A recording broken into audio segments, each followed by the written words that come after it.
All right, now let's go ahead and start the show on a somber note. So we've got we have a jam-packed show tonight, but we're going to start it off. We did not get the opportunity last week to talk about the death of Kevin Sullivan. No. So he died, I believe it was last Friday. He passed away at the age of 74. Which it was confirmed by Barry Rose.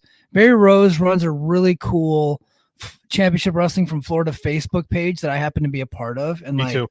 I get to interact sometimes with like Steve Kern and all these cats that are on there, so that's really cool if you guys ever check that out. But he shared the news on social media saying, with the heaviest of hearts, we were devastated to report the passing of Kevin Sullivan. May he rest in peace. May his family, friends, and fans find comfort in how much he was loved. And then I got a little story here. It says he was a monumental figure in the wrestling industry, both as an in-ring performer and a booker.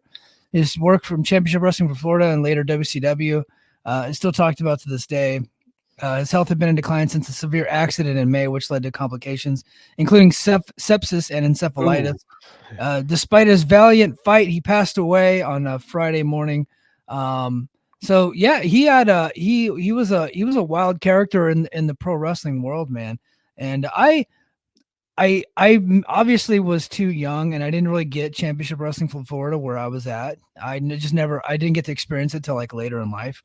But his Taskmaster gimmick, I thought that was a cool character in WCW, but I was not a fan of Dungeon of Doom, obviously. But I was a big fan of Kevin Sullivan. Dungeon of Doom is some of the worst stuff of all time.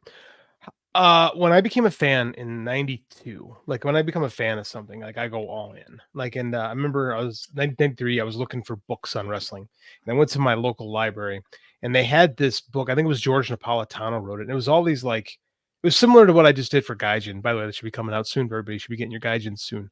Ew. Yeah. So it had all these entries, right? But it was from 1984. So it was right when it was written right when the boom happened.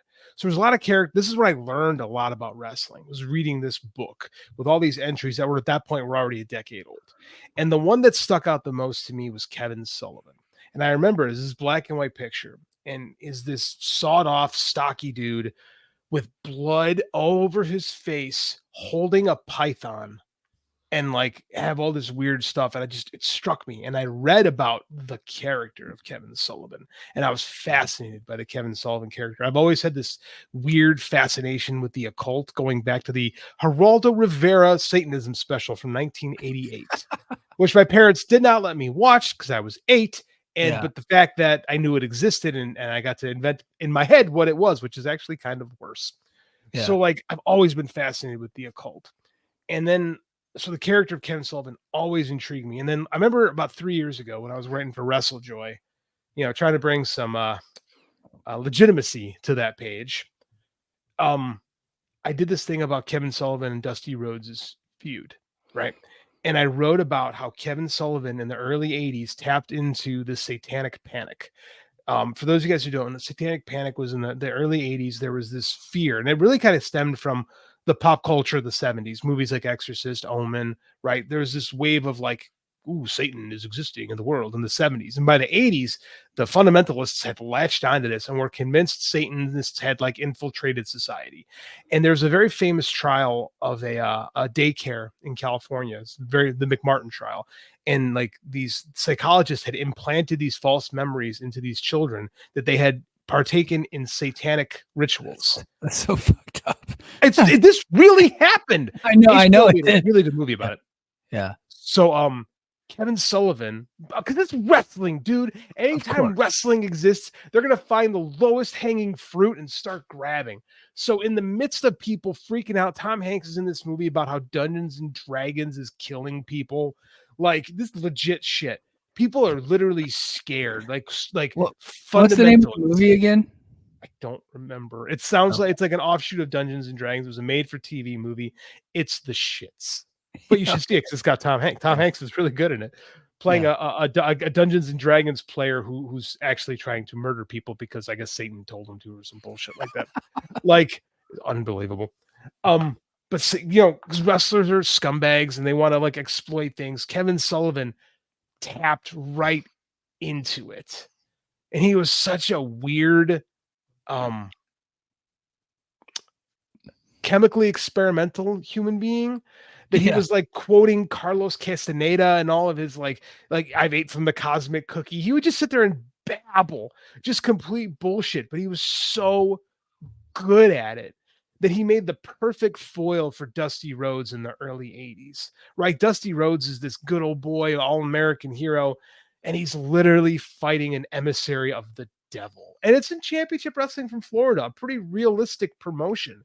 But Yeah. they didn't portray Kevin as being like supernatural. He was just fucking crazy. Oh, Yeah. what do we got here? We got Alien. Mazes and Monsters. Sorry. There we go. Mazes and Monsters. I told you it was like a Yeah. Dungeons and Dragons rebel. Nice work, by the way. Way to find that. Mazes and Thank you. Monsters. It's Yeah. ass. So yeah, then there's the McMartin trial movie on HBO, which is actually really good with James Woods and Henry Thomas. Quite a good film. I highly recommend that one. Just so you can get angry about how effed up the 80s truly were. Effed? What am I saying? How fucked up the 80s truly were. Yeah. So like, yeah, Kevin Sullivan just like embraced this demonic character and pretty much played a version of it the whole rest of his career. Like he toned it down when he went to WCW.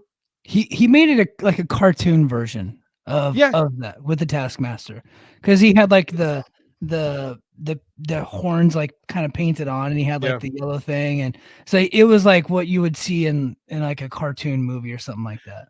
The later Sullivan, yeah, but I mean, there's like the Games Master Kevin Sullivan, the WCW NWA character from the late 80s was similar to that, but a little bit different, a little bit more down to earth. Like one of my favorite things he did is the Varsity Club, man. The Varsity Club was these dumb jocks that got kind of like suckered in by a Satanist who was just kind of playing into it. It's got manipulated by Kevin Sullivan. It was oddly enough Bray Wyatt's dad. God, Mike Rotunda, sorry, Mike Rotunda, and then it was Dr. Death, Steve Williams, and Rick Steiner. Mm-hmm.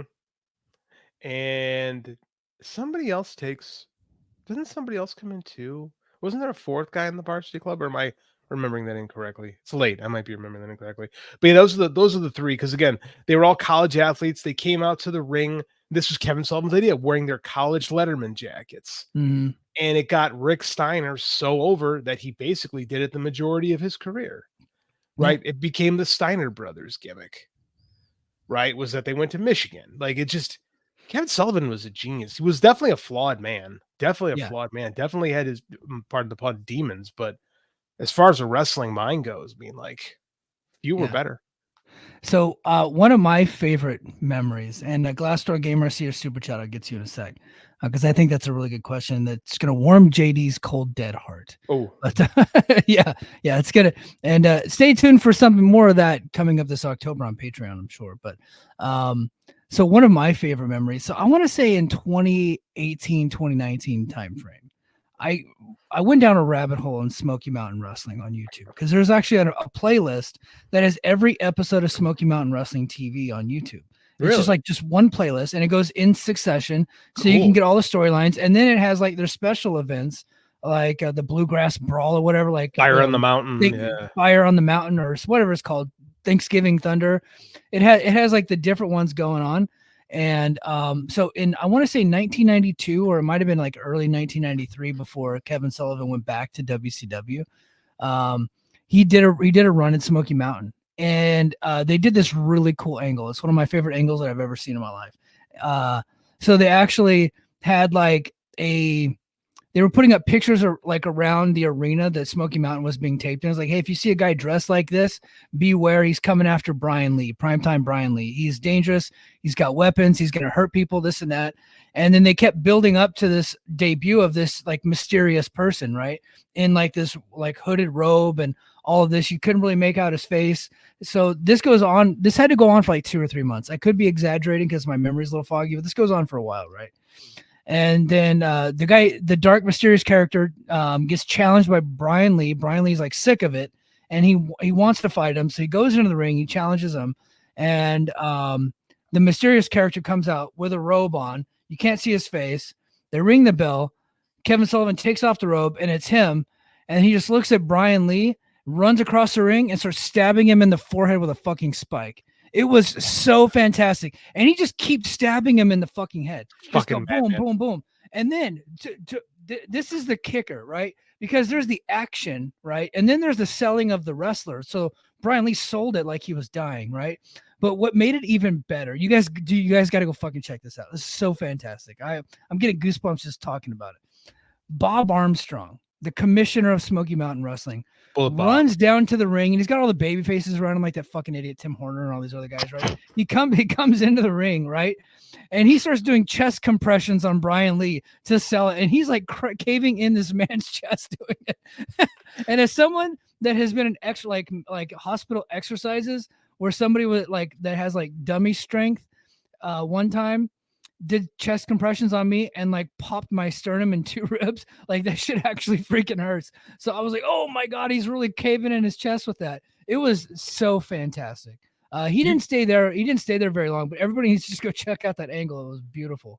There's so many cool I mean, a lot of them are offshoots of this, and it always was how deep would he go? Sometimes he was a caricature of the demon character. Sometimes he was full on dark with that demon character.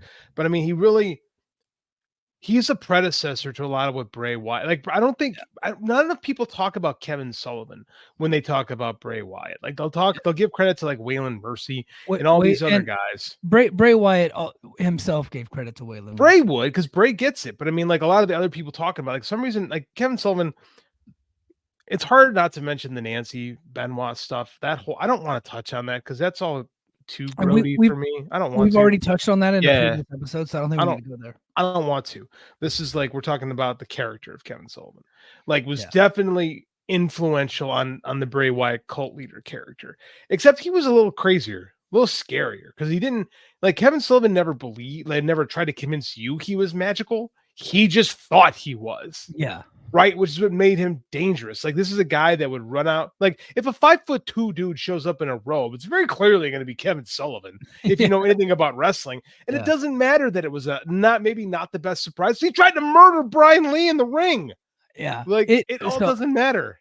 I'll be honest, I did not know what was about to happen. I didn't know that it was Kevin Sullivan because this is a small territory. Sure. I didn't know that because I was like watching all this stuff for the first time. And so it caught me by surprise that it was Kevin Sullivan. And then he just runs across the ring with a spike and you start stabbing him in the forehead. I was like, this is the greatest thing I've ever seen in my life. It was really fantastic. So I think everybody should go check it out. I do too. I think you should go back and look at it and then check out like the Nitro run, right? Then the run of Nitro when it was really good was booked by Kevin Sullivan. Yeah. Right. Like everyone fights to take credit for all that shit. The booker of record was Kevin Sullivan. Credit where it's due.